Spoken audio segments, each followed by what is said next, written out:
안녕하세요. 15년차 국어교사 친절한 영아쌤입니다. 지난 영상에서 한글 교육에 관해서 언제 시작하면 좋을지, 또 언제까지는 맞춰야 할지에 대해서 얘기를 나누어 봤고요. 또 첫째 아이는 한글을 습득했고 둘째 아이는 한글을 학습으로 교육을 했는데 둘이 어떤 차이점이 있었는지, 습득의 경우에는 후에 어떤 것들을 더 해주었는지에 대해서 이야기를 했습니다. 지난 영상을 못 보신 분들은 보고 오셔도 좋을 것 같아요. 오늘은 지난 영상에 이어서 한글 교육의 방법에 관한 이야기를 해보고자 합니다. 그럼 시작할게요. 한글 교육의 목표가 뭘까요? 당연히 한글을 읽을 수 있고 쓸 수 있는 것이겠죠. 자, 그러면 이 한글 읽기와 쓰기라고 하는 두 가지 목표를 고려했을 때 한글 교육의 방법은 대체로 두 가지로 나눌 수 있을 것 같습니다. 통글자 인식 방법과 자모 결합 방법, 이렇게 크게 두 가지로 나누어 볼 수 있을 것 같습니다.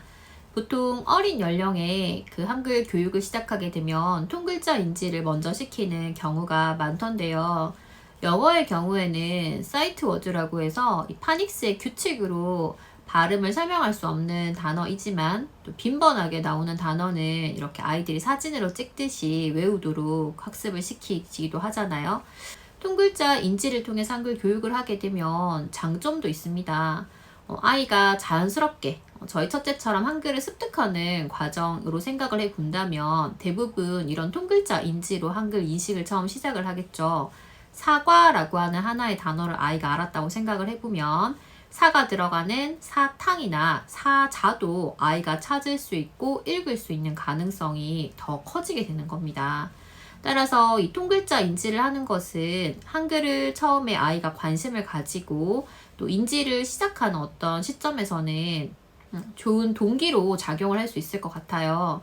또한 이렇게 통글자로 읽을 수 있는 글자가 많아지게 되면 당연히 한글 읽기에도 도움이 되고 또 쓰기까지 어느 정도는 이어질 수가 있습니다. 이런 식으로 통글자를 인지하게 되면 한글 쓰기에 가서 여러 가지 어려움을 겪게 될 가능성이 커집니다. 왜냐하면 한글이라고 하는 것은 자음과 모음이라고 하는 음운이 초성, 중성, 종성 자리에 놓여서 음절을 이루는 문자이기 때문에 그렇습니다. 따라서 한글 교육의 두 가지 목표, 한글 읽기와 한글 쓰기를 둘 다 달성을 해야 한다 라고 생각을 해본다면 이 자모 결합 방식으로 한글을 학습하는 것이 좀 더 효율적인 방식이라고 볼 수가 있습니다. 한글 교재나 한글 교구 중에서도 이러한 음절의 구성을 보여주는 교구들이 많으니까 아이의 흥미나 집의 사정에 따라서 적절한 것을 고르시면 될 것 같아요. 정 없으면 OHP 필름지 있잖아요. 거기에 써서 이렇게 겹쳐서 보여주는 방법도 있습니다. 실은 아이들은 뭐 되게 좋은 교구도 좋지만 아빠 엄마가 직접 손으로 쓰면서 같이 만들면서 하는 것도 되게 좋아하니까요. 저희 첫째 같은 경우에는 하나의 음절을 만들면 그 음절이 들어가는 단어를 만들어보는 연습을 해보았는데요. 예를 들어서 각, 간, 갓 뭐 이런 단어 음절을 만들고 난 다음에 각이 들어가는 단어를 찾아보는 겁니다. 각 티슈, 각다귀 뭐 이런 식으로 그 해당 음절이 포함되는 단어를 찾아보고 쉽게 단어가 떠오르지 않을 때는 사전을 찾아보기도 하고 하면서 이 음절하고 또 단어 어휘력 연습까지를 동시에 진행을 했었는데요. 모든 음절을 이런 식으로 만들 수는 없지만 어느 정도 아이와 함께 이렇게 해보는 것도 여러모로 도움이 되더라고요. 두 번째로는 한글 자모표를 활용하시는 것도 좋은 방법입니다. 한글 교재의 부록으로도 많이 포함이 되어 있더라고요. 이렇게 인터넷을 찾아봐도 자료가 나오기도 하던데요. 그런 걸 아이가 잘 볼 수 있는 곳에 붙여두시고 한 줄씩 번갈아 읽어보는 것도 좋고 일주일 동안은 가에 해당되는 기억에 해당되는 줄만 읽어보고 이렇게 소리 내어서 읽어보는 것도 이 자모가 하나의 음절을 결합해서 이룬다라는 것을 아이에게 시각적으로 인지시키기에 좋은 방법입니다. 자, 그럼 한글 읽기와 쓰기에 대해서 이제 구체적인 방법들을 한번 얘기해 볼까 합니다. 보통은 아이들이 한글을 읽고 나서 그 후에 쓰게 되는 경우가 대부분이죠. 그래서 한글 읽기부터 먼저 한번 얘기를 해보자면요. 아주 어렸을 때부터 많은 부모님들이 하시는 활동이기도 한데 책을 읽어줄 때 책의 제목을 이렇게 손가락으로 짚어가면서 아이에게 읽어주는 것. 모든 글자를 다 그렇게 읽어줄 순 없지만 책 제목 정도는 아이가 눈으로 소리와 글자를 매치시켜 볼 수 있도록 손으로 짚어가면서 읽어주시는 것도 좋은 방법이고요. 또 책을 읽을 때 그 책 안에서 반복적으로 나오는 문장이나 표현은 아이에게 읽어보도록 시키는 것도 좋은 방법입니다. 그 문장을 읽을 수 있는 건 아니지만 그 문장 부분을 자기가 소리 내어서 얘기할 때 아이가 눈으로 잘 보거든요. 저희 아이들이 어렸을 때 사과가 쿵이라고 하는 그림책을 정말 좋아했었는데요. 그 그림책에 보면 각 페이지마다 생쥐가 동물들을 찾아가서 내 사과 네가 가져갔지? 라고 이렇게 캐묻는 장면이 나옵니다. 그 문장을 아이에게 읽어보도록 시켰더니 아이가 그 글자를 못 읽는데도 그 문장을 되게 유심히 보더라고요. 책을 찾아오도록 해보는 것도 좋은 읽기 방법이자 놀이가 될 수 있습니다. 그런데 범위가 너무 넓으면 아이가 찾기가 힘들잖아요. 아이에게는 지금 이 단계에서는 그림이나 글자나 동일한 형태이기 때문에 조금 범위를 축소시켜 주시면 좋습니다. 책장의 위에서 두 번째, 왼쪽에서 두 번째 칸에 있고 책등은 노란색이고 예를 들어 책의 제목이 사과가 쿵이면 사과가니까 시옷이랑 기억이 있겠네, 키역도 있겠네, 찾을 수 있어, 시옷 어떻게 쓰더라, 이런 식으로 아이에게 힌트를 주면서 찾아올 수 있도록 유도해 주시고 성공하면 아시죠? 물개박수 쳐주시고 열심히 반응을 해 주셔야 합니다. 그리고 아이가 어느 정도 읽기를 할 수 있게 되었을 때는 이 읽기의 유창성을 위해서 말맛이 살아있는 책을 활용하시는 것이 좋습니다. 최근에는 이 한글 읽기를 위해서 따로 나오는 책들도 있던데요.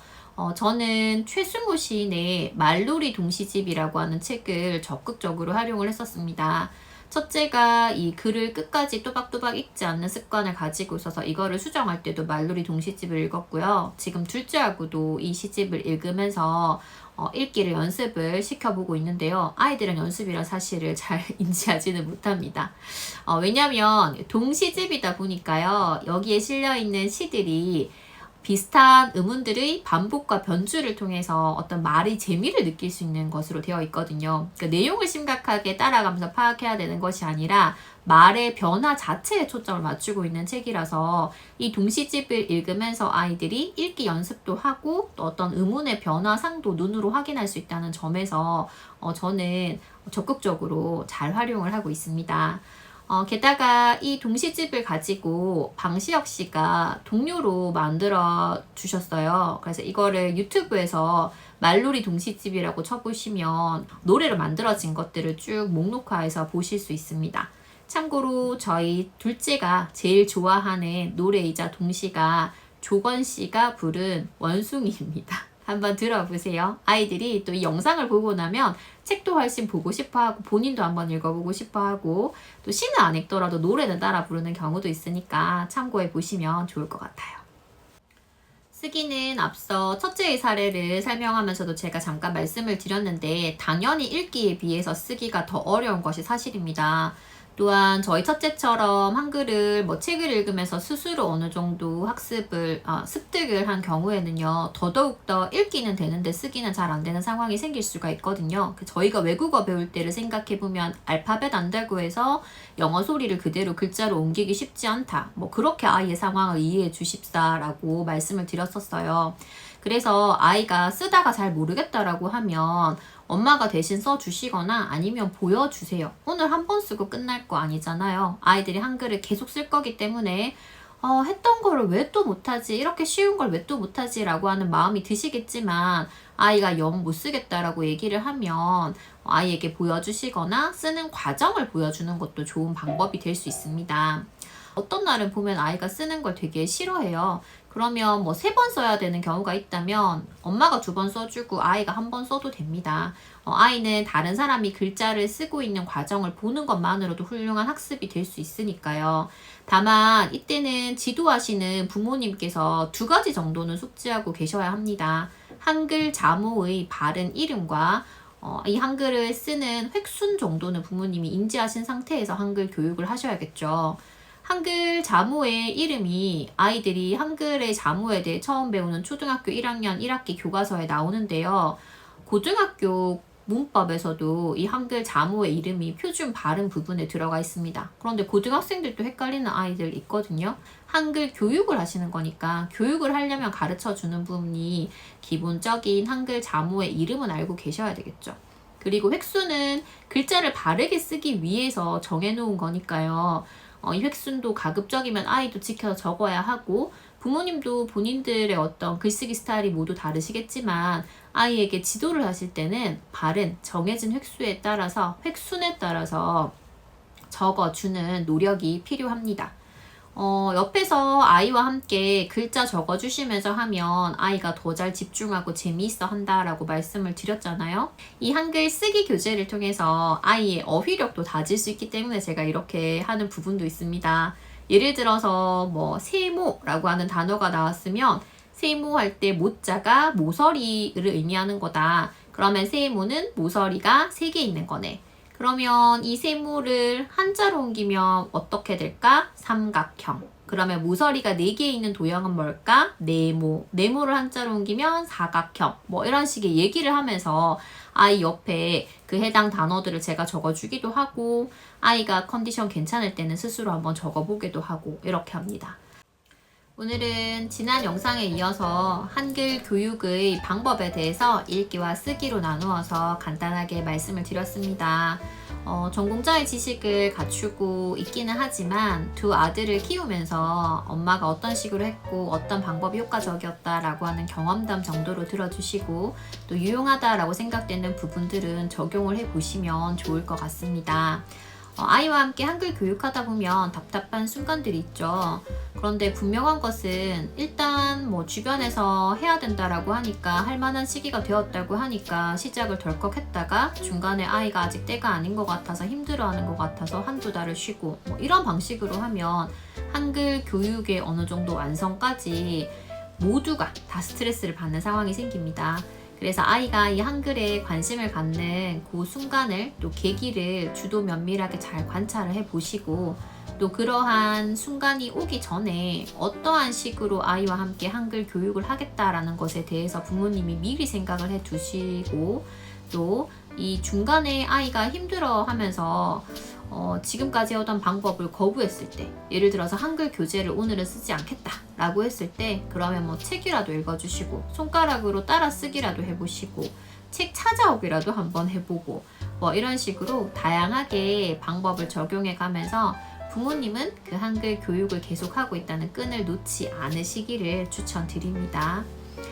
마지막으로 한글 교육의 전후에 하면 좋을 활동들도 소개를 드리도록 할게요.